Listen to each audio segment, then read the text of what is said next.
Tesla's Smart Summon is the company's latest self-driving feature, drawing headlines. Consumer Reports tested Smart Summon on the Model 3 and found that it was glitchy, saying that the automation even drove, quote, erratically, like a drunken or distracted driver.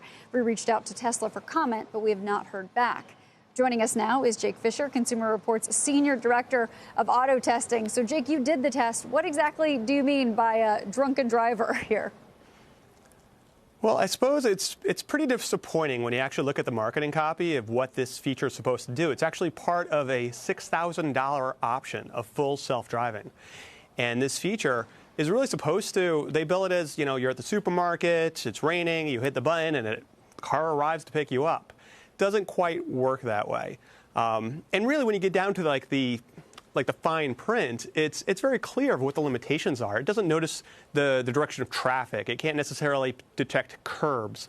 We found it tends to just drive in the kind of the middle of the road, not in the side of the road. Sometimes it'll stop in the middle of traffic, blocking other traffic, and then you don't have the convenience. You're actually sprinting out to the parking lot to avoid a traffic jam.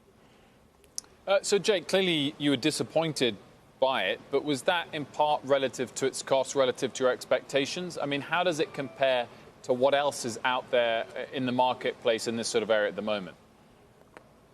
Well, that's a really great question. I mean, I think it's disappointing that it does not perform how it's built. So, I mean, if someone actually just spends $6,000 and to supposedly get this feature, what they get doesn't really match how it's built. It is really the first vehicle that is really operating remotely like that. So it is very interesting. I mean, look, as an engineer, as someone who is interested in technology, it certainly is interesting that it could do it. But as a useful feature, not so much. Do you think this is something that can be fixed?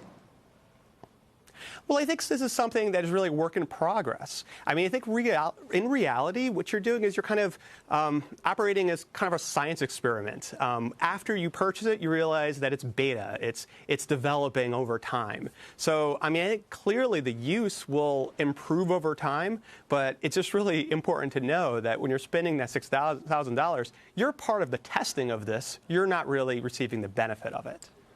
And Jake, just to confirm, you still have to be sat there in the car behind the wheel. It's like a sort of amped up cruise control as opposed.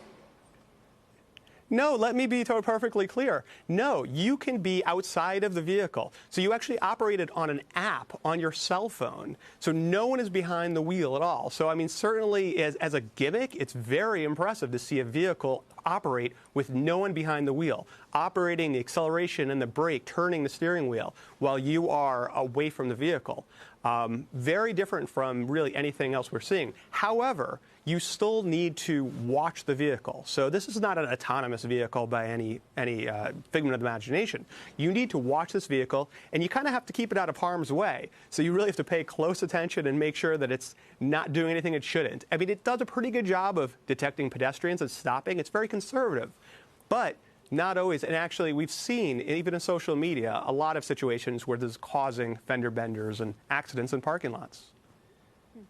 So you got to be careful. You're paying $6,000 to be a part of a beta test for something that's still pretty glitchy.